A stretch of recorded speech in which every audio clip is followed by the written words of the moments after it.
Tá acompanhando as premiações pré-Oscar pela primeira vez, tá se sentindo perdido ou perdida com tantos nomes e tantos prêmios? Pois agora você fique em paz, esse vídeo é o seu guia completo para entender todas as premiações que levam um filme até o Oscar, né? Todo o caminho até o Oscar. Aqui você vai descobrir quem vota em cada premiação, qual a relevância de cada prêmio, quem pode concorrer e vários outros detalhes. Mas as datas específicas das premiações eu vou deixar no primeiro comentário, porque elas podem mudar de ano para ano e a intenção desse vídeo aqui é ele ser um pouco mais atemporal, pensado para ser útil, independente do ano em que você esteja assistindo. Aqui na descrição tem um vídeo explicando cada categoria do Oscar e tem ou terá um vídeo explicando as regras, tá? Como é que credencia um filme. Esse é o grande lance. Esse daqui é sobre os prêmios que levam até o dia tão falado do Oscar.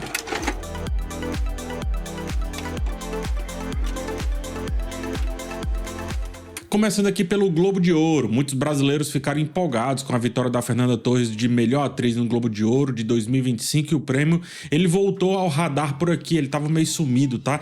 Mas eu já adianto que o Globo de Ouro não é exatamente um termômetro muito importante para o Oscar. O motivo é simples, os votantes de ambos os prêmios são bem diferentes. Isso quer dizer que o prêmio não é importante para o Oscar? Não estou dizendo isso. Ele é importante do ponto de vista de campanha, né? Os filmes que farão a campanha podem se utilizar de uma vitória no Globo de Ouro, sim, tá? O Globo de Ouro, e esse é um detalhe importante de ser entendido, recebe os votos dos jornalistas e críticos de fora dos Estados Unidos. É o prêmio da imprensa estrangeira. Por muito tempo, os votantes eram membros da Hollywood Foreign Press Association, a HFPA. No entanto, o prêmio perdeu credibilidade ao longo dos anos devido a várias polêmicas, incluindo falta de diversidade, suspeita de compra de votos e comportamento antiético ali dos votantes. A situação chegou a um ponto muito crítico quando, em 2021, uma carta assinada por 100 membros da indústria norte-americana pediu o fim do comportamento discriminatório, da falta de profissionalismo e ética e da suposta corrupção financeira. Isso tudo entre aspas, tá? Isso, e também, obviamente, estou falando do Globo de Ouro.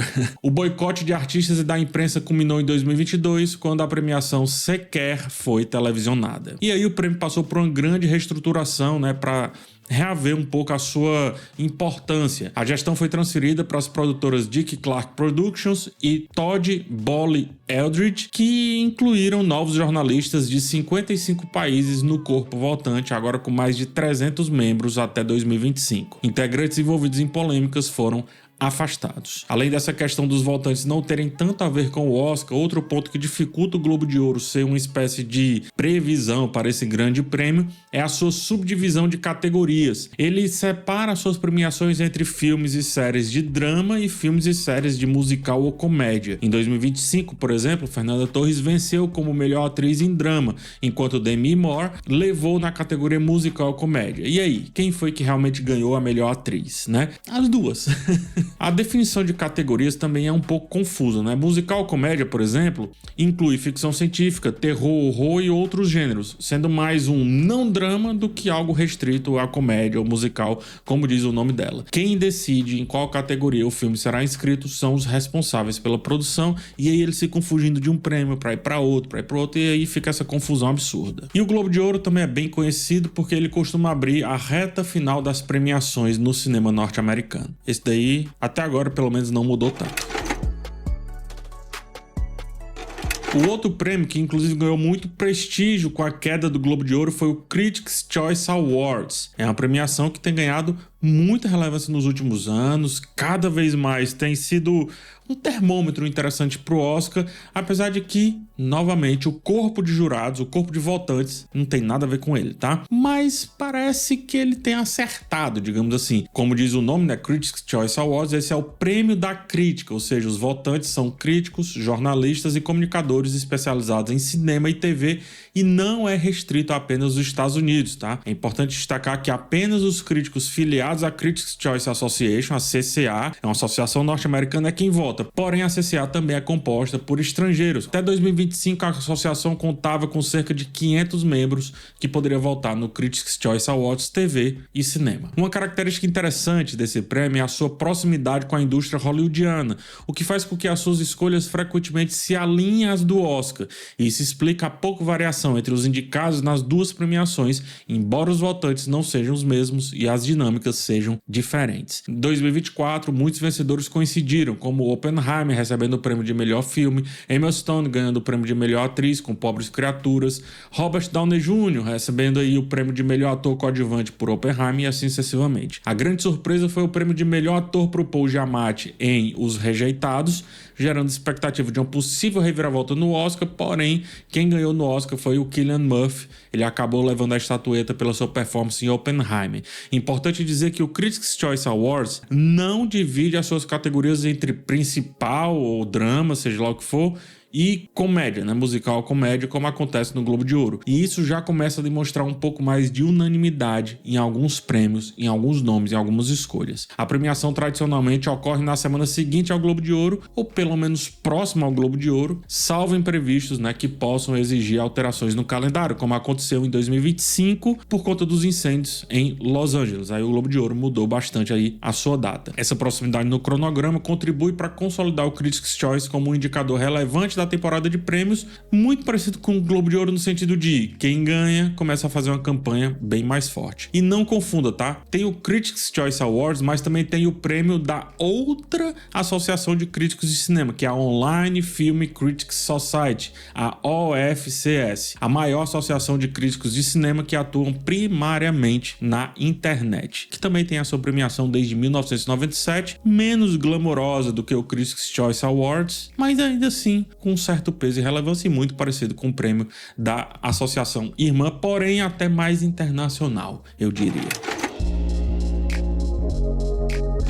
Vamos ao BAFTA. O BAFTA, frequentemente chamado de Oscar britânico, é a sigla para British Academy Film Awards. É o prêmio da Academia Britânica de Cinema e Artes Televisivas. Apesar da entidade trabalhar com produções de cinema, televisão e até jogos, esse prêmio é exclusivamente voltado, sim, ao cinema, né? Esse prêmio, em geral, é do cinema, o que reforça a sua semelhança ao seu equivalente norte-americano. O prêmio conta com mais de 7.500 membros, sendo um dos maiores números depois do Oscar. Ou seja, ele cria um demonstrativo muito importante.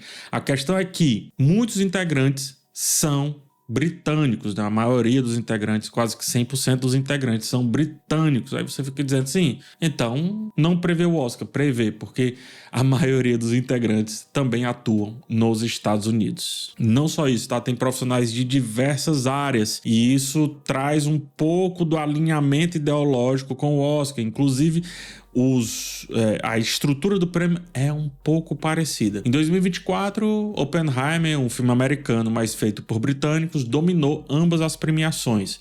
E isso não é uma regra. Em 2023, enquanto o Oscar celebrou tudo em todo lugar ao mesmo tempo, e também o Brendan Fraser ali por A Baleia, por exemplo, o BAFTA escolheu Nada de Novo no Front como melhor filme e o Austin Butler como melhor ator por Elvis. Isso reflete uma inclinação do BAFTA a favorecer produções britânicas e europeias, sobretudo britânicas. O sistema de votação do prêmio, como eu estava dizendo, é um pouco parecido com o Oscar. Outro ponto a favor do BAFTA: os especialistas têm grande influência nas indicações das categorias específicas. Por exemplo, diretores indicam os filmes de direção, atores e atrizes as categorias de elenco e por aí vai, né? E na segunda fase, a votação final, todo mundo vota em todas as categorias. Uma característica única do BAFTA são as suas categorias locais e prêmios como melhor filme britânico ou melhor estreia de um escritor, diretor ou produtor britânico, e esses aí passam por comitês dedicados.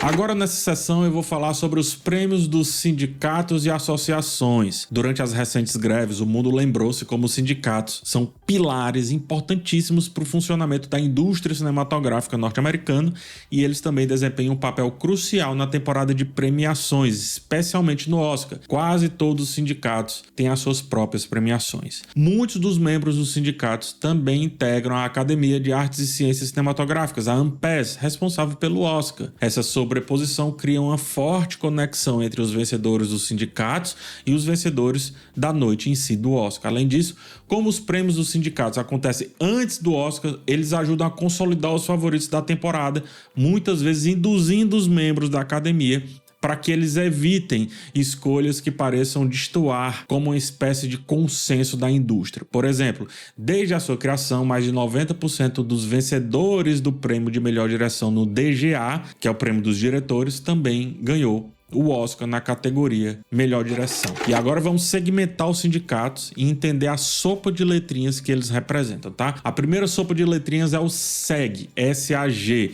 é o prêmio do Sindicato Norte-Americano de Atuação. Esse A é de Actors.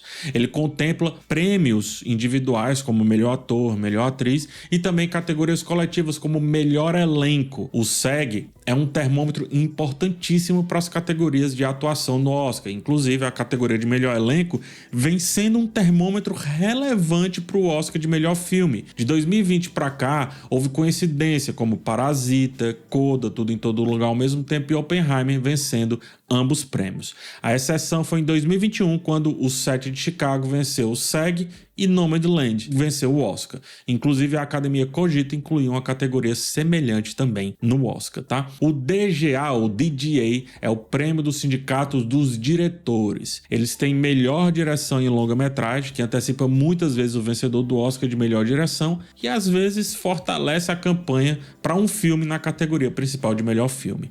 E tem também a categoria melhor direção em documentário, que indica alguma tendência para a categoria de melhor documentário no Oscar, junto com outra premiação que é o PGA. Daqui a pouco eu falo sobre ele, tá? Antes eu falo sobre o WGA, é o prêmio do Sindicato dos Roteiristas. O W é de Writers. Ele abrange roteiros de cinema e de televisão. Assim como o DGA é crucial para a direção, o WGA destaca os melhores trabalhos de roteiro original e adaptado. E agora vamos ao PGA, que é o prêmio dos produtores. E como tem categorias mais generalistas, ele é um forte indicativo para algumas categorias do Oscar.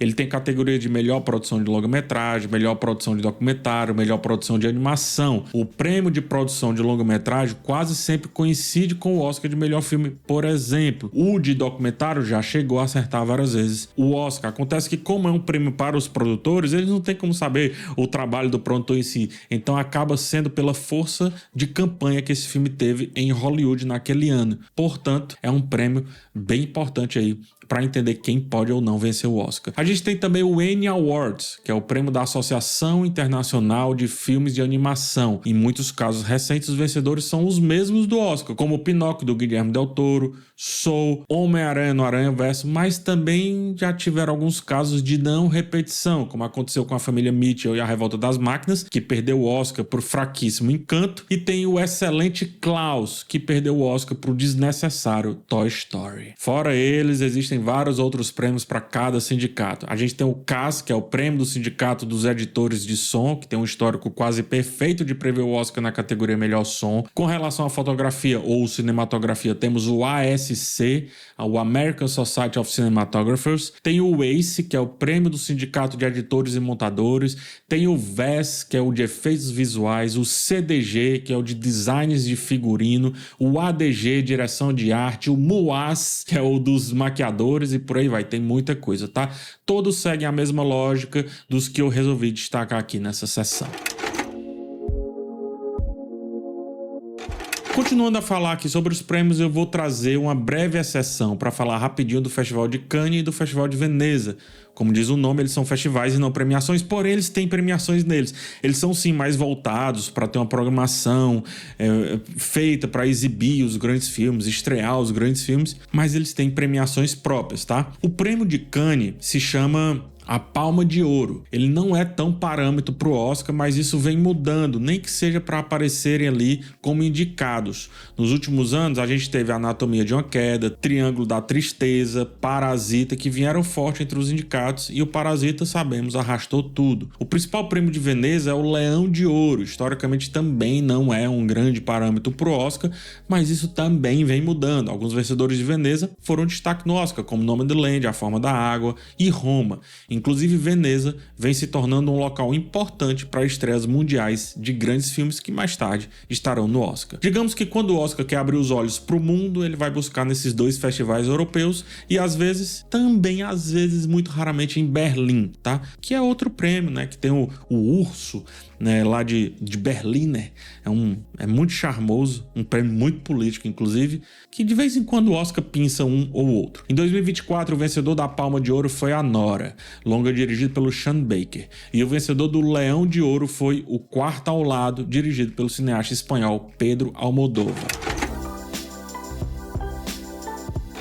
E finalmente chegamos ao Oscar, né? Aqui no canal já tem ou terá vídeos explicando cada categoria, já tem um vídeo para cada categoria, mas vai ter um vídeo também para as regras, para o histórico, para tudo que você precisa saber sobre o Oscar em si. Só olhar direitinho na descrição que tem os links, tudo bem arrumado. Mas para encerrar o assunto das premiações que levam até o Oscar, segue um resumo sobre o próprio. O Oscar é o prêmio de maior prestígio do cinema hollywoodiano, é o mais popular, é o sonho de muitas produções. Ele tem um histórico, digamos assim, né? Tá há muito tempo aí acontecendo, é o grande chamariz, é para onde todos os olhos chegam junto quando os finalmente acontece ali do ano do cinema americano. Ele encerra a temporada de premiações e marca o início de um novo ano do cinema nos Estados Unidos. Quem vota no Oscar são os membros da academia, por isso que fala tanto a academia. Pois bem, são os membros da academia e por isso o troféu também é chamado de Academy Awards. Atualmente a produtora, a Janet Young, é a presidente da academia e ela gerencia um grupo composto por cerca de 10.500 membros, divididos em 17 áreas técnicas, que incluem profissionais qualificados pelo seu trabalho em produções elegíveis e representantes internacionais. Cada área técnica seleciona os indicados da sua especialidade e também contribui para as categorias de melhor filme e melhor filme internacional. Uma peculiaridade interessante do Oscar está na categoria de melhor filme, que é decidida pela votação preferencial, algo que eu já expliquei em detalhes lá no vídeo dedicado às categorias. Dê uma olhada nele porque vale muito a pena, o link está na descrição para quem quiser conferir. E essa categoria preferencial, ou melhor, essa votação preferencial da categoria de melhor filme bagunça as previsões, bagunça bastante. Além do Oscar, de todas que eu citei aqui, existem muitas outras premiações. Por exemplo, tem o People's Choice Awards, onde o público vota diretamente, sendo uma das premiações mais democráticas, digamos assim, né? Já ganharam lá Doutor Estranho no Multiverso da Loucura, Viúva Negra, Velozes e Furiosos 7, enfim, é bem democrático mesmo. Temos também o National Board of Review, o Gotham Awards, o Astra Awards e por aí vai. Para filmes independentes, o destaque vai para o Independent Spirit Awards e, claro, existe o polêmico Framboesa de Ouro, que premia os piores filmes do ano como uma espécie de anti-Oscar, né? Uma sátira ao Oscar. E é isso, muito obrigado por ter assistido esse vídeo até o final. Se eu fosse citar todas as premiações, o vídeo teria umas 5 horas de duração e ainda faltaria coisa, mas eu espero que esse resumo tenha ajudado você a entender um pouco mais como funcionam as premiações que levam ao Oscar. Aqui nos comentários você pode fazer qualquer pergunta, qualquer dúvida que você venha a ter, quem sabe eu posso respondê-la no futuro. E claro, espero contar com a sua presença em outros vídeos também. Não esqueça de se inscrever no canal, deixar o like e compartilhar. Nos vemos numa próxima oportunidade, um forte abraço em vocês e tchau!